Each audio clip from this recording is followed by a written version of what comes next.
Hello guys, this is Renupal and welcome to everyone in the my class communication skills। बच्चों आप लोग अभी तक बेसिक्स ऑफ कम्युनिकेशन तो कंप्लीट कर चुके हैं और आई होप आप लोग उसको तैयार भी कर चुके होंगे। नेक्स्ट हम लोग ग्रामेटिकल पार्ट देख रहे थे जिसमें हम लोगों का मॉडल्स चल रहा था टॉपिक और कुछ मॉडल्स हमने बता भी दिया था, तो आई होप उसको आप लोग नोट्स भी बना चुके होंगे और पढ़ रहे होंगे। बिल्कुल, आइए आगे का देखते हैं।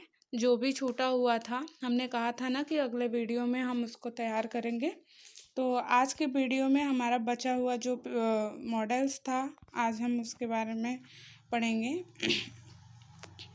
नेक्स्ट हमारा है माइट। माइट का प्रयोग देखिए स्लाइट पॉसिबिलिटी यानी जहाँ पे संभावना हो वहाँ पे करते हैं। And past from of May in reported speech, और जो मे है मे का पास्ट फॉर्म है माइट। तो हम किसी स्पीच में यदि रिपोर्ट कर रहे हैं देन हम माइट का प्रयोग कर सकते हैं। और एज अ एग्जाम्पल के रूप में हम देख सकते हैं, देखिए we might win a prize but I doubt it. We might win a prize, हमें यह प्राइज जीतना है बट आई डाउट इट, लेकिन मुझे संदेह है। यानी जहाँ पॉसिबिलिटी की बात की जाए, थोड़ा possibility, slight possibility, then we can use a might there. तो हमें वहाँ पे हम माइट का प्रयोग कर सकते हैं। नेक्स्ट में देखिए the president said he might come.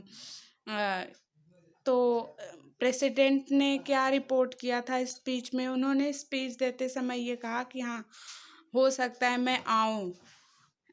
तो देखिए पास्ट फॉर्म ऑफ मे यानी मे का जो पास्ट है वो माइट है, और इन रिपोर्टेड स्पीच वगैरह में, ठीक, हम इसका प्रयोग कर सकते हैं। तो जो प्रेसिडेंट थे उन्होंने स्पीच में कहा था कि मैं आऊँगा। ये तो हुआ माइट का। किस तरह से हम माइट को यूज़ कहाँ करेंगे? तो माइट का प्रयोग जहाँ पे पॉसिबिलिटी यानी संभावना हल्का फुल्का जगह, या फिर हम किसी स्पीच वगैरह में भी माइट का प्रयोग कर सकते हैं। नेक्स्ट हमारा मॉडल्स है शुड। शुड का अर्थ आपको पता ही है, चाहिए होता है। अब यहाँ देखिए शुड का प्रयोग हम कहाँ कहाँ किस रूप में कर सकते हैं। फॉर एडवाइस यानी सलाह देने के लिए कर सकते हैं। एंड लॉजिकल डिडक्शन यानी एक तरह से तर्क वितर्क करने के लिए हम शुड का भी प्रयोग कर सकते हैं। एज अ एग्जाम्पल के थ्रू हम लोग देख लेते हैं। You should take an umbrella. आपको एक अम्ब्रेला लेनी चाहिए थी। And it's starting to rain. बारिश शुरू हो रही है, आपको एक अम्ब्रेला लेना चाहिए था। एंड बारिश शुरू होने वाला है, शुरू हो रहा है। नेक्स्ट क्या है? John has revised all day. John ने पूरे दिन रिवाइज किया, दोहराया। He should be ready for his exam. वह अपने एग्ज़ाम के लिए अब तैयार हो रहा है। तो यहाँ देखिए एक तरह से बस तर्क लगाया जा रहा है कि जब जॉन ने पूरी तरह पूरे दिन अपने सब्जेक्ट को रिवाइज किया है तो जाहिर सी बात है वो अपने एग्ज़ाम के लिए प्रिपेयर हो गया होगा, रेडी हो गया होगा। तो शुड का प्रयोग हम कहाँ कहाँ कर सकते हैं? For advice and logical deduction यानी तर्क वितर्क करने के लिए भी, तर्क करने के लिए हम शुड का प्रयोग कर सकते हैं। नेक्स्ट हमारा है आक टू। आक टू का सेंस वहाँ आक टू का प्रयोग हम वहाँ करते हैं जैसे आज्ञा मानने के सेंस में। एंड देखिए इसका भी सेम ऊपर की तरह ही, जैसे एडवाइस हमने शुड में देखा, एडवाइस और लॉजिकल डिडक्शन था, यानी इस रूप में हम शुड का प्रयोग कर सकते हैं। तो आक टू में भी सेम थिंग है, हम इसमें भी एडवाइस के रूप में एंड लॉजिकल डिडक्शन के रूप में यूज़ कर सकते हैं। देख सकते हैं एग्जाम्पल के through. You ought to write to your grand mother. आपको अपने ग्रैंड मदर को लिखना चाहिए। Here's 30 rupees that ought to be enough for a taxi. यहाँ पे 30 रुपीज़ है जो कि पर्याप्त है टैक्सी के किराया के लिए। नेक्स्ट हमारा क्या है? शैल। शैल और विल का प्रयोग तो आप लोग टेंस में पढ़े ही हैं। कि सेल का प्रयोग कहाँ करते हैं एंड विल का प्रयोग कहाँ करते हैं। यहाँ सेल और विल को भी मॉडल्स के अंतर्गत रखा जाता है। तो आइए देखते हैं सेल का प्रयोग। Shall offers and suggestion. Shall का प्रयोग हम किसी को ऑफर देने के लिए या फिर किसी को सुझाव देने के लिए भी सेल का प्रयोग कर सकते हैं, बिल्कुल।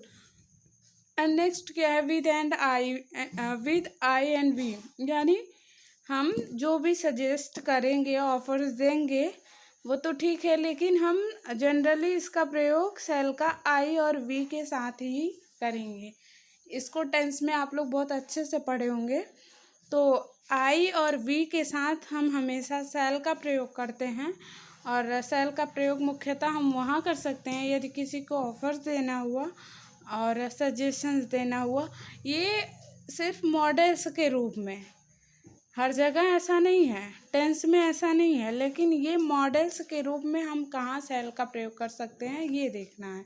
तो एग्जांपल देखिए, shall I order a taxi, क्या मैं एक टैक्सी का ऑर्डर करूँगा। एंड नेक्स्ट क्या है, shall we begin the meeting now, क्या अब मीटिंग शुरू होगी। नेक्स्ट हमारा है मॉडल्स विल। देखिए, will future tense auxiliary invitation offers, यानी आपको पता चल ही गया कि ये फ्यूचर टेंस का है। नेक्स्ट देखिए, हम विल का प्रयोग कहाँ कहाँ कर सकते हैं। फॉर इन्विटेशन, यानी यदि किसी को निमंत्रण वगैरह देना हुआ, देन या फिर किसी को कुछ ऑफर्स करना हुआ। अभी आपने देखा सेल का भी प्रयोग ऑफर्स के लिए भी कर सकते हैं और विल का भी प्रयोग कर सकते हैं। देखिए example, tomorrow I will be in New York, कल मैं न्यूयॉर्क में रहूँगा। Will you join us for coffee, क्या आप हमारे साथ कॉफ़ी पी सकते हैं या पी सकेंगे। वॉन्ट यू कम इन, क्या आप आ रहे हैं। तो देखिए, सेल और विल आपका जो है टेंस में तो प्रयोग होता है, साथ ही इसका मॉडल्स में भी प्रयोग होता है। और मॉडल्स में किस तरह से, किस रूप में प्रयोग हो सकता है ये भी आपने देखा, यानी इसको हम किसी को इनविटेशन या ऑफर्स के रूप में यूज़ कर सकते हैं, किसी को सेल का प्रयोग सजेशन देने के लिए भी कर सकते हैं। तो इन सबको आई होप समझ में आपको आ गया होगा ये सारी चीज़ें।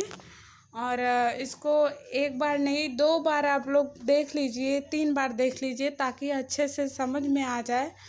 और नोट्स भी अपना बिल्कुल बनाते रहिए एंड एग्ज़ाम के लिए पूरी तरह खुद को प्रिपेयर रखिए। एग्ज़ाम कभी भी हो सकता है, जैसे ही लॉकडाउन हटेगा, आपको पता ही है इस समय विषम परिस्थितियाँ चल रही हैं, लेकिन जैसे ही कुछ हो सकता है, यदि लॉकडाउन हटता है तो निश्चित तौर पे एग्ज़ाम आपके होंगे ही होंगे। उसके लिए अपने आप को पहले से ही तैयार रखिए ताकि बाद में आपको दिक्कत ना हो। और इस समय सबसे ज़रूरी चीज़ है अपने आप को स्वस्थ रखना, तो अपना ख्याल खुद रखिए, साथ ही अपने घर वालों का, अपने घर में जितने भी मेंबर्स हैं उन सबका ध्यान रखिए, उन सबका ख्याल रखिए और अपना पूरी तरह से ध्यान रखिए ताकि आप लोग पढ़ाई पे पूरा ध्यान दे पाएँ। ठीक है, बहुत बहुत धन्यवाद।